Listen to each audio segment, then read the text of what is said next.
Square roots with a number outside of the square root symbol would look something like this. So the way that you read this is 3 times the square root of 5. You could also call the square root a root, so you could say 3 root 5, or another way that you can name this is radical. So square root, root, and radical all are synonyms. They can be used in the same way. What operation is happening between the 3 and the root 5? It is multiplication. It's important we recognize that we are multiplying these two things together, because if we are able to simplify the radical, we will need to multiply some numbers out front, which you're going to see here. So how to simplify when there's a number in front of a square root symbol? Step 1 is to simplify the square root. Step 2 is to multiply any numbers that are outside of the radical. This is because they will be like terms. They will both be constants. In example 1, it does say simplify. Leave answers in simplest radical form. So I should see no decimals here whatsoever. We are going through trying to simplify as much as we possibly can. Starting off with the square root.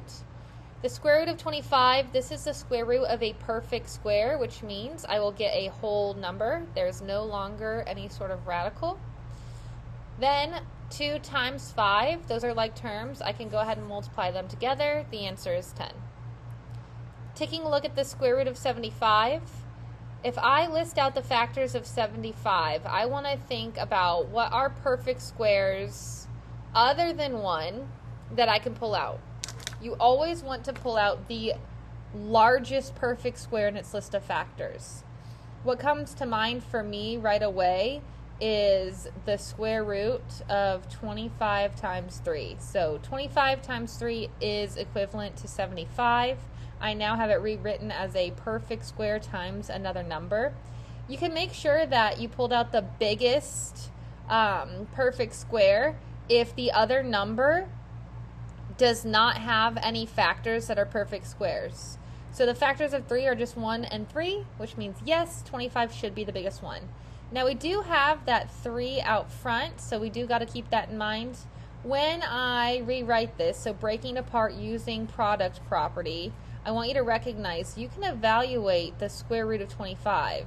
The square root of 25 is just 5, the whole number. The square root of 3 does not simplify, so that's going to stay underneath the radical. We can go ahead and combine our like terms. So 3 times 5 is 15, times the square root of 3, which does not simplify any further. Next, example 3, 200 has multiple perfect squares that it has in its list of factors.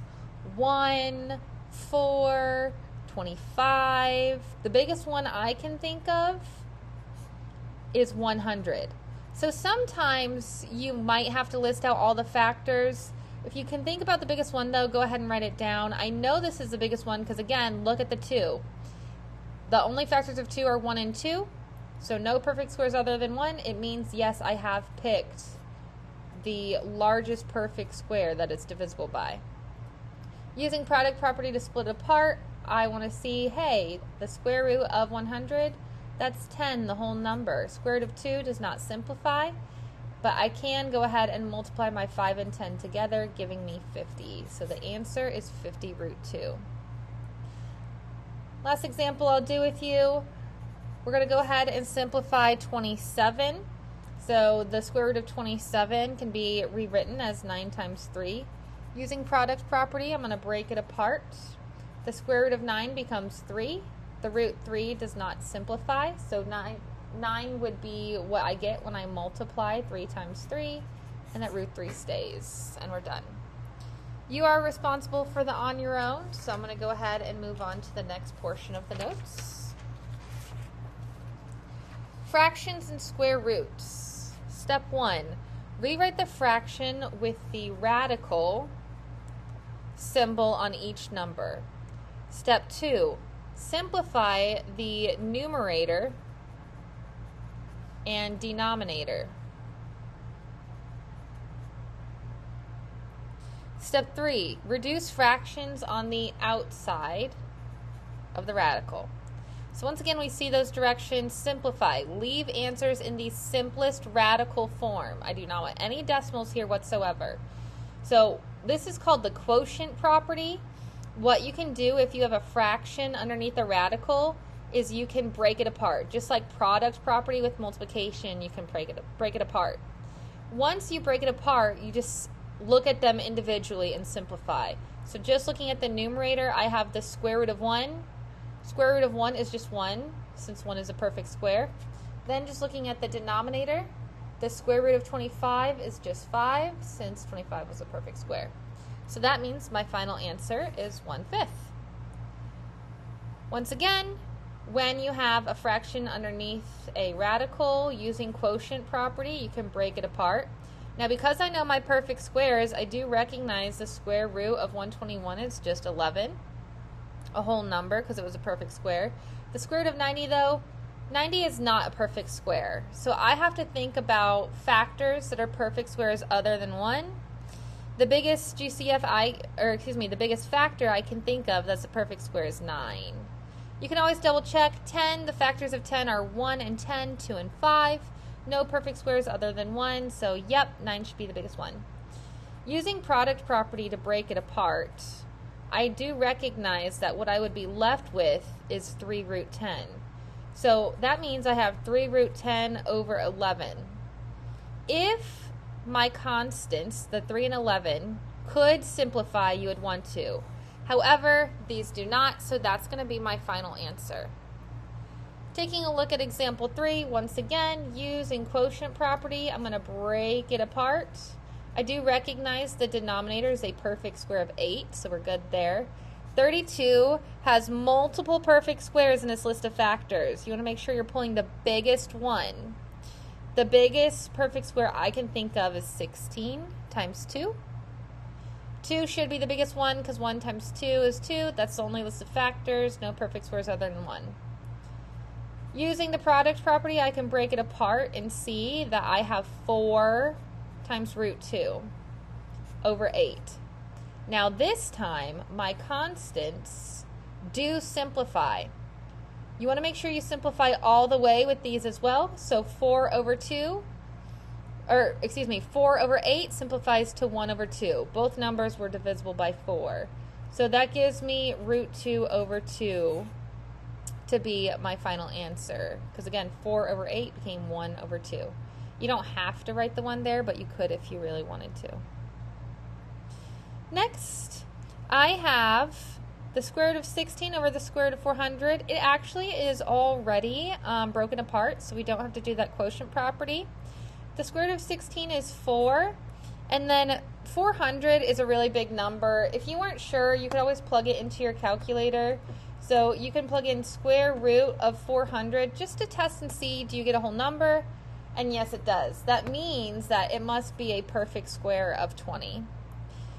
To write your final answer, what you need to do is simplify your fraction. Both 4 and 20 are divisible by 4.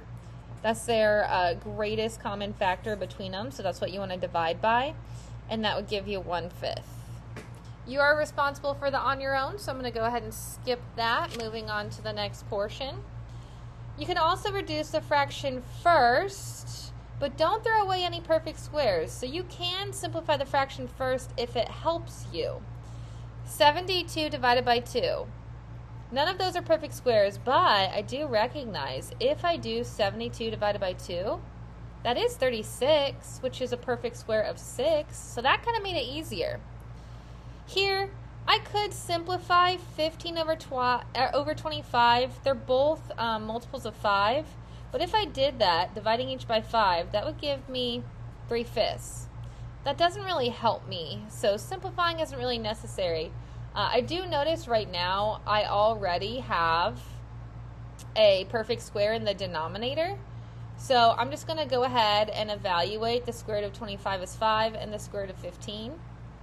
Square root of 15, 15's factors are 1 and 15, 3 and 5. No perfect squares other than 1, so that's fully simplified.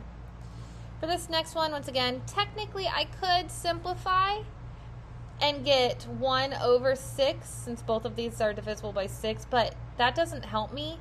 If I were to break it apart now, I would have square root of 1 over square root of 6.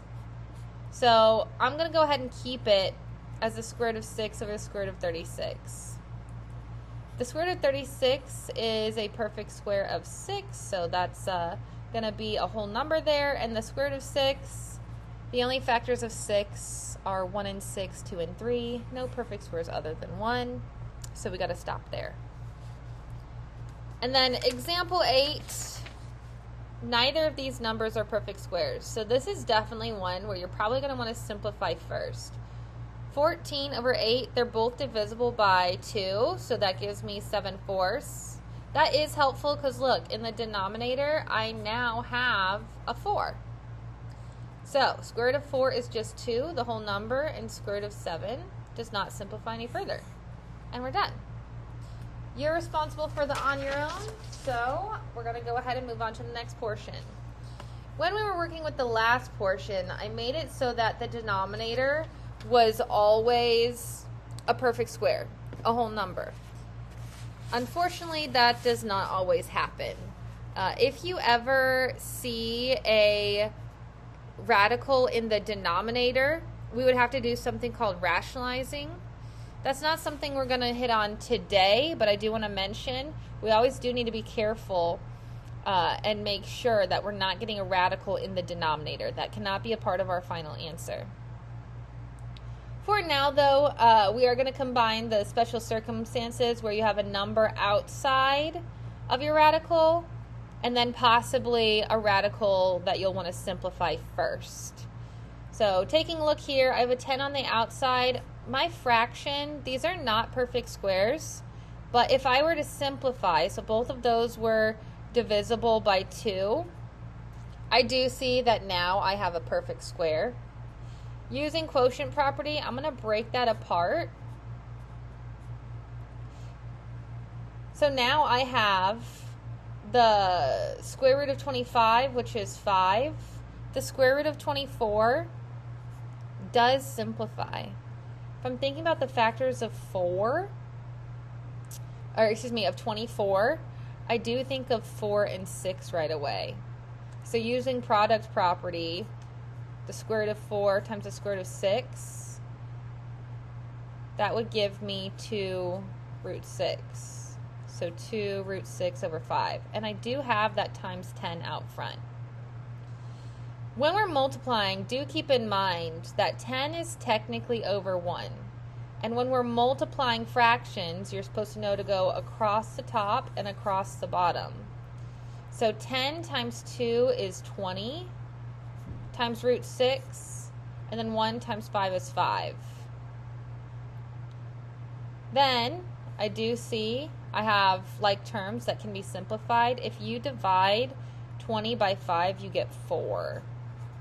So I get 4 root 6 is my final answer. Let's do something like that again. Once again, I have 6 times this radical. It does already have a perfect square in the denominator. That's what I want. Like I said, it's a problem if you do not have a perfect square in the denominator, because that means you don't have a whole number. You're going to have a radical left. We don't want that. So I do want to leave it as the square root of 36 in the denominator and the square root of 20 in the numerator, and then start simplifying. This is 6 times, the square root of 36 is just 6, the whole number. And if I'm thinking about the square root of 20, I can think of a perfect square other than 1. I'm thinking 4 times 5. Using product property to break it apart, I do see that I get 2 root 5. So 2 root 5 is what I got there. 6 is technically over 1, so you could multiply across the top, across the bottom, or did you notice that the 6's cancel to 1? So that means I just have 2 root 5 over 1, or 2 root 5. So that one was a little bit easier to simplify. And then for this last one, it's not on your own, so I'm going to leave that for you.